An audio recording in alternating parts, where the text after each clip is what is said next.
I think that the motivation for doing that, which is to stop a future government getting rid of it if they don't like it, if the people don't like it. Someone got up to speak about something to criticise the government, and a government agent came along and sort of like grabbed the bloke and pulled him down and put duct tape over his mouth. So my job in the High Court is to show the High Court all these suspensions, all this restriction of speech is illegal because it's all been based on an illegal law.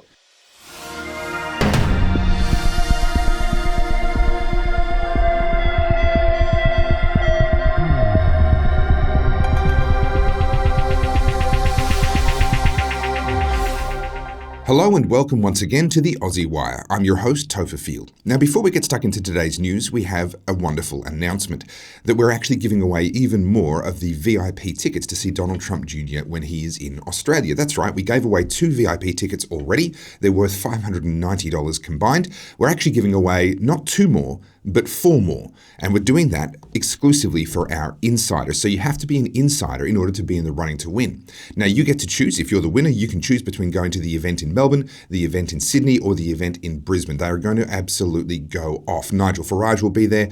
Alex Antic will be there. I'll be at every single one of these events as well. So do make sure, if you are the winner, do make sure you come and say hi. I'll be in the VIP area as well. Would love to see you there. So how do you win? Well, you have to be an insider. To be an insider, you have to go to the link that is in the description. It's theaussiewire.locals.com/support. So this is a giveaway exclusively for the people that are financially supporting the Aussie Wire.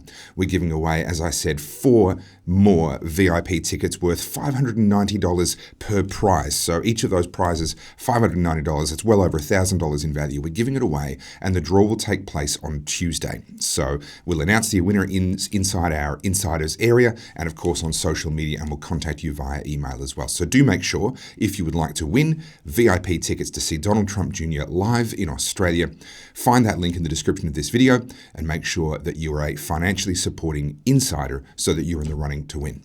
All right, without any further ado, let's get on with the news.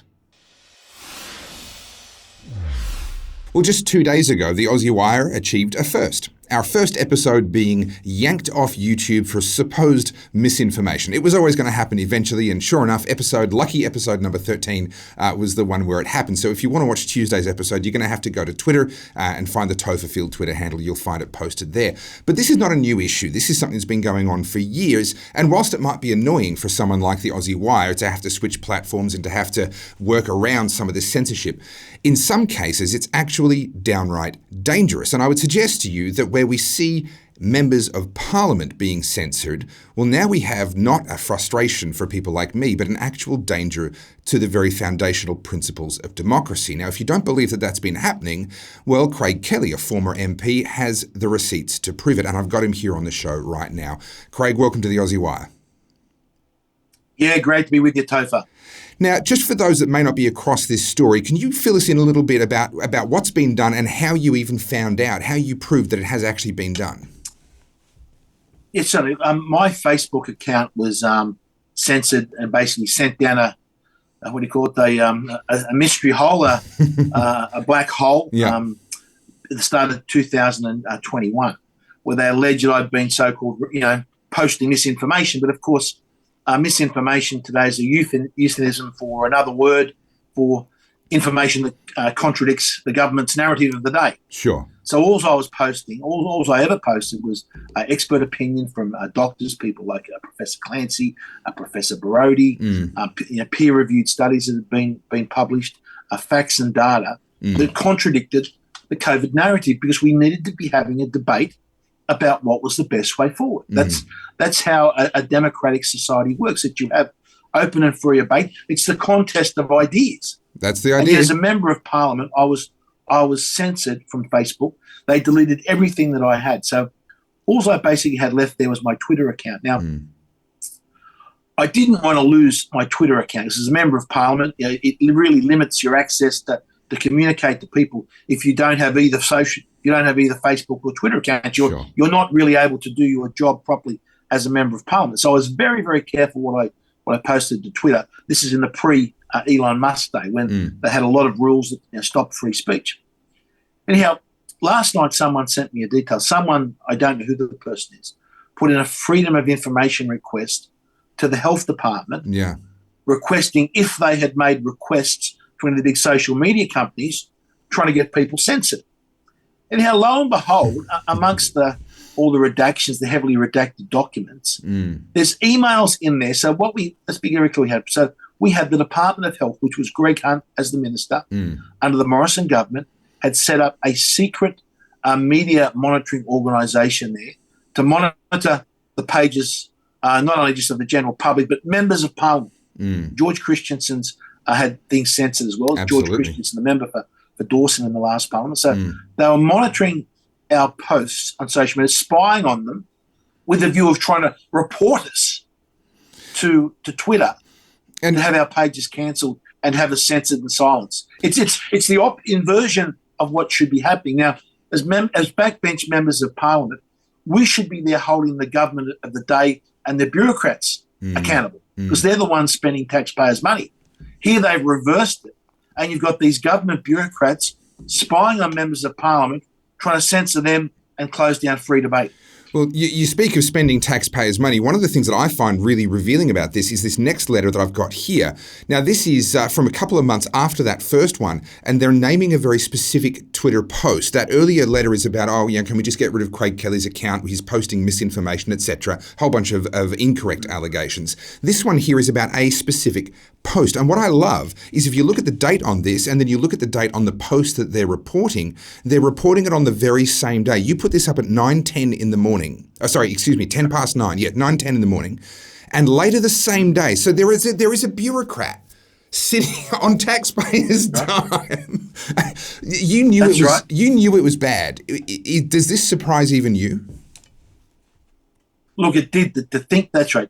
What that shows, there was bureaucrats in Canberra on the taxpayers' dime, looking basically in real time at things I was posting, trying to find something wrong. But now, if you, as I said, I was very careful when I posted to Twitter, and I chose my words, very selectively. If you look through that post there is nothing that they can say, was somehow misinformation. Look at the words there. It's criticism of the New South Wales Liberal government. Yeah. It basically comes up, shame, Gladys, shame. Yeah. You can see with the cartoon down there, the Johannes Leak cartoon with Gladys and the riot squad in the police. That's cartoons are criticising the Liberal government, Liberal state government are not allowed. Yeah.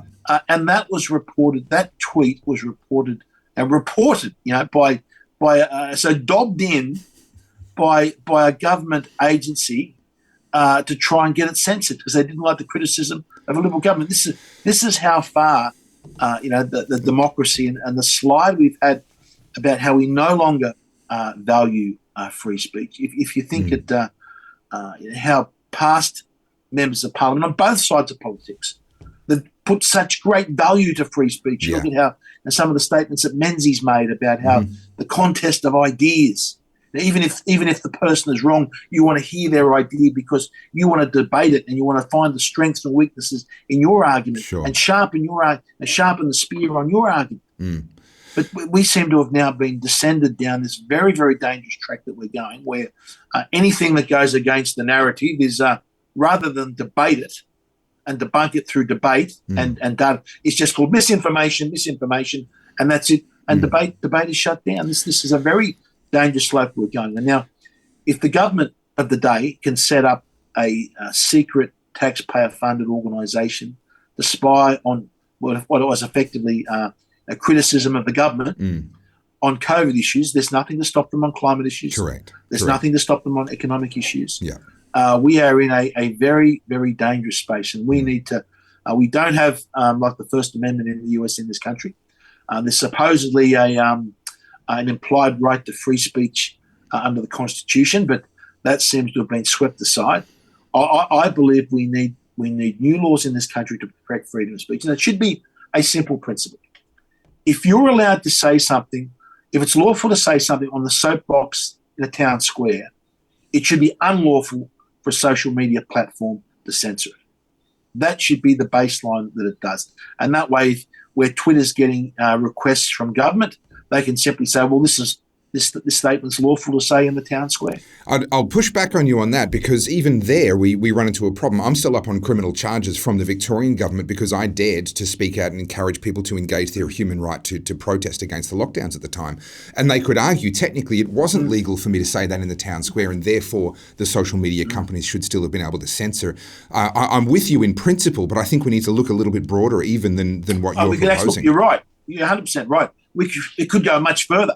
We've got to make sure also what you can say in the town square, is not blocked and censored. And this idea that this what was one they put, incitement. If you criticise the government policy, you're somehow inciting something.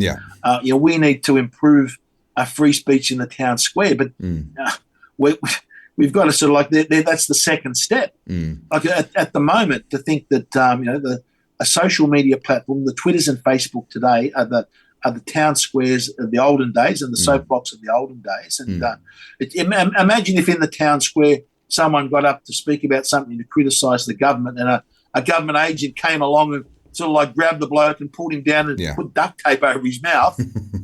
Well, that's effectively what. That's exactly what's happening here today. That's exactly what's happening. Look, fascism is defined as a merger between government and corporations, and I fear that what we're seeing here is a level of fascism where the government is treating these privately owned social media companies as just an extension, as another government bureaucracy. Here are our instructions, go and do what we say.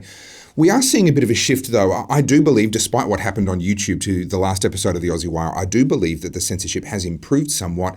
We've seen Elon Musk take over Twitter, and there's been some radical changes there, and I really like the direction that's going in. And just recently, we've seen Mark Zuckerberg actually coming out and admitting that much of what the governments and the experts said were facts early on turned out to not be correct. Where do you see this going? And are you optimistic that we can actually get this fixed? Look, Elon Musk taking over Twitter was a really major change in the free speech landscape. He opened it up. I'm able to say things on Twitter today, and that I couldn't say, 12 months ago, 6 months ago, before Elon Musk took it over. And everything I said over time has been proved 100% correct. But I have great fears that we have both. What the traditional liberal side of politics is basically, we've seen what they did in government, so it's very hard for them now to argue against it in opposition. And we've got the left side of politics, the Labor side of politics. Every time they talk about these issues, they talk about putting more restrictions, and putting more restrictions on free speech and tightening down on these things. So I think the future of free speech going forward, for the next decades, is in a really delicate space. That's why it's so important that so many people stand up and push back against this and call this out as being wrong, and value what is one of the reasons why we have so many the great improvements in the lifestyle and the quality and the wealth we have today. It's because someone challenged the narrative of the day all the time. In every single industry, in every single walk of life, in every single part of society, there was where we are today is because someone said the previous way of doing things was wrong and there was a better way of doing it. But now, that's today. Those things have been called misinformation. No, you're exactly right. And I'm not going to stop fighting for free speech. I'm deeply grateful to you and the handful of other MPs. You mentioned George Christensen, and there were a few and there were a few others as well that really were good. But by and large, you're right. We're in a delicate place. Not enough people have been standing up, and I do thank you that you are, and I will continue to do so as well. Craig Kelly, former MP and National Director of the UAP, thank you so much for joining me today on the Aussie Wire, and I'm very glad to see that you've been vindicated through that FOI. Thanks, Topher. Great to be with you. Cheers. No doubt you'd be aware that many doctors have found that their registration, their status as a doctor, has actually been impacted by their behaviour during COVID. AHPRA has been very proactive, as they would like to call it, aggressive as others would say, at stamping out what they call misinformation or doctors who fail to toe the approved line when it came to vaccinations, when it came to COVID treatments and all of those sorts of things. Someone who's pushing back against AHPRA and trying to hold them accountable for what he believes were incorrect actions is Dr. William Bay. He joins me now as my guest on the Aussie Wire. William, how are you? Yeah, I'm great. Thanks, Topher. Now, Thanks for having me on. I have to add the caveat, it's suspended Dr. William Bay, because I could actually get in trouble just for calling you Dr. William Bay. It's quite absurd. Talk to me about what AHPRA have done in your particular case before we get to what you're doing in return. Yeah, so on the 17th of August 2022, AHPRA suspended me indefinitely as a serious risk to Australia based on 45 reasons of criticising the government, the COVID policy, and the vaccines themselves. And based on that, without a single patient complaint, I've been unable to work in any medical capacity or, in fact, any job whatsoever. But I'm fighting back and suing them in the High Court of Australia. Now, this is interesting because even I was misinformed on this. You're not fighting the suspension in the sense of appealing their decision to suspend you. You're actually going into court and making allegations and charges against them. So bring us up to speed and let's get rid of some of this misinformation around what it is that you're up to. Yeah, that's correct, Topher. I'm not appealing. I'm on the offensive. I'm suing not just AHPRA, but the Medical Board of Australia and even the state of Queensland itself, because it's my contention that the law upon which AHPRA believes it has power to restrict freedom of speech and a duty to warn, that being the Health Practitioner Regulation National Law, I contend that law is unconstitutional.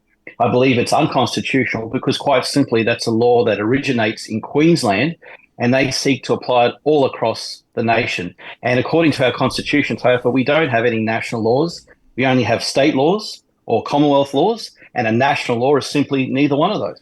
Sorry, I need to unravel that a little bit here. What you're saying is that the state government of Queensland passed a law that had the word national in the title of the bill, and as a result, it's being treated by correct me if I'm wrong, a federal government body, AHPRA, as though that is some sort of an authorising document that gives them authority. Am I understanding that? Close. You're doing well, and it is very confusing. Yeah. It's not just yourself, but all health practitioners are having trouble with this, indeed the public. Yeah, one of the confusing things is that even though AHPRA has a .gov.au address, it's not a federal government agency. And that's not me saying that, Topher. I've literally got the document from the federal health minister admitting to that. AHPRA's lawyers have admitted to me about that as well. Those documents are available on qpp.life/legal. And the reason that they're not a federal government agency is because, they don't have any federal law behind them. It's national law. So my job in the High Court is to show the High Court all these suspensions, all this restriction of speech is illegal because it's all been based on an illegal law. So the very body that has been running around saying all doctors need to follow our rules and follow our regulations, otherwise we'll take away your right to practice, is not even a federal government body. Is it a government body at all in any capacity?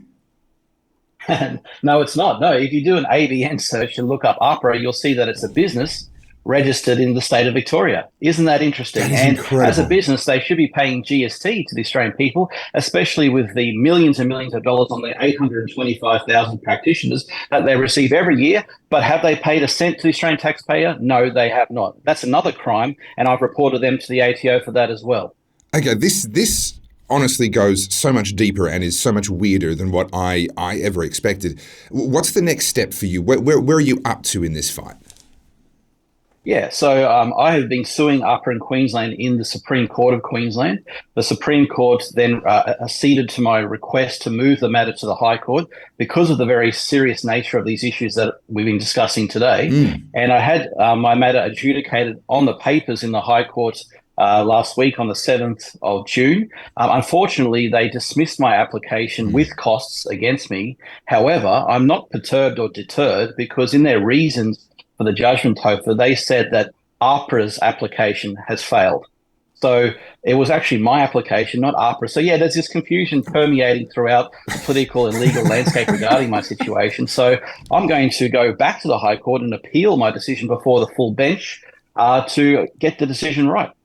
Well, suspended Dr. William Bay, it sounds like you are Alice. You've gone down the rabbit hole. You're somewhere in between the Mad Hatter's Tea Party and the Queen of Hearts saying off with their heads. I wish you all the very best of luck because that would do my absolute head in. I look forward to having you back as you progress this matter and we'll stay across this story here at the Aussie Wire. Thank you for coming on. Thanks so much, Topher. We will win.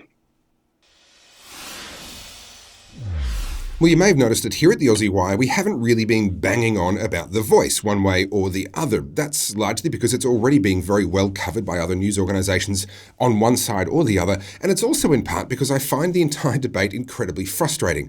But someone cut through recently with something that really grabbed my attention because he managed to sum up in words something that's been bothering me, but I hadn't quite been able to put it into words, which for me is a bit of a rare problem. So my guest today is David Limbrick, a Victorian MP, who has managed, David, I congratulate you. It's not often that someone else puts into words my feelings. Well, thank you. I wasn't trying to put my your feelings into my words, but yeah. Look, I as well haven't spoken. This is the first time I've actually spoken publicly about the voice. I know you haven't spoken about it easy, and I share your frustration with this whole debate. I think it's very divisive, and one of my staff has said to me the other day that whenever I listen to proponents or opponents, I end up wanting to vote the opposite way because they're just so toxic on both sides. So I thought, look, I'll try and come up with a bit of a fresh take on my position. My position is I don't support it.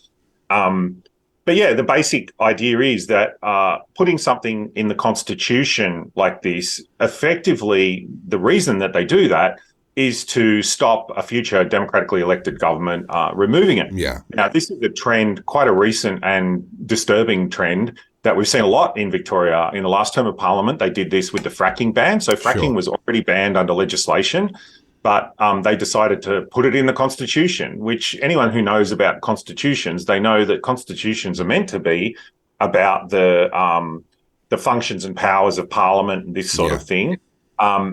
Also, we've seen the Victorian state government wants to put the SEC into the Constitution, or as I call it, the Socialist Electricity Corporation.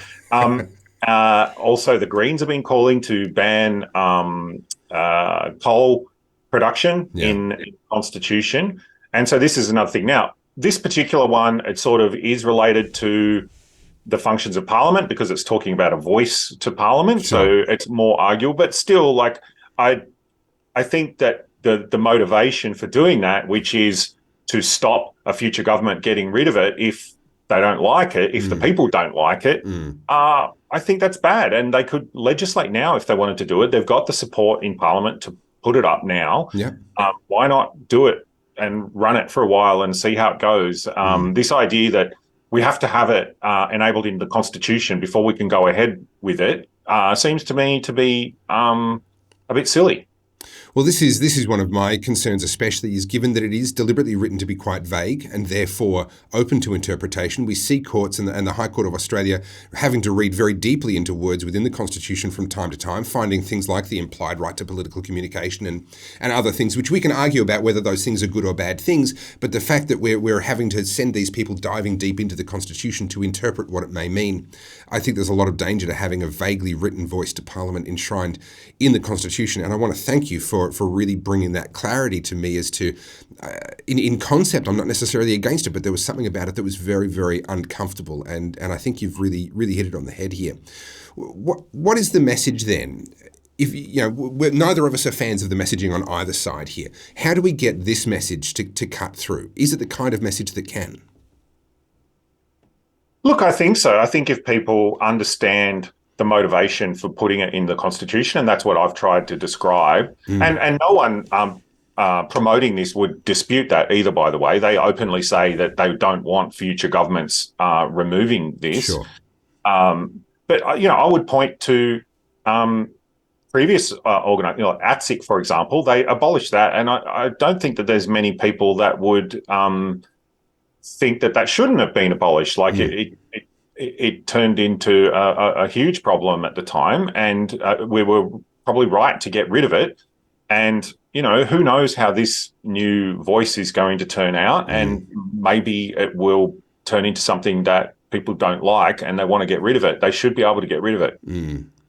Well, David, thank you very much for your time today, and I appreciate that clarity of thought on the purposes of a constitution versus legislation, and I think that sort of clarity would be a very good thing for more people to understand. So I thank you for bringing it to my attention, and I hope that you're very successful in getting the word out.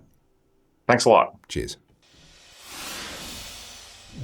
Thank you once again for watching the Aussie Wire News. I'm your host, Topher Field. Don't forget that if you'd like to be in the running to win those VIP tickets to see Donald Trump Jr. live in Australia, you're going to have to become an insider. We give our stuff away to the people that support us and make it possible for us to keep doing what we do. So the link is in the description. You need to become an insider, and that's the aussiewire.locals.com/support to be able to become an insider and be in the running to win not one pair of 2 tickets, but actually we're giving away 2 more pairs of VIP tickets worth $590 per prize, and those events are coming up very, very soon, and if you're the winner, I'd love to see you there. At the Aussie Wire News, we release new episodes every Tuesday and every Thursday at 4 p.m. If you'd like to catch up on past episodes, you can do that at our website, theaussiewire.com, and do make sure you follow us on all the socials as well, at The Aussie Wire. My name's Topher Field, and this is The Aussie Wire.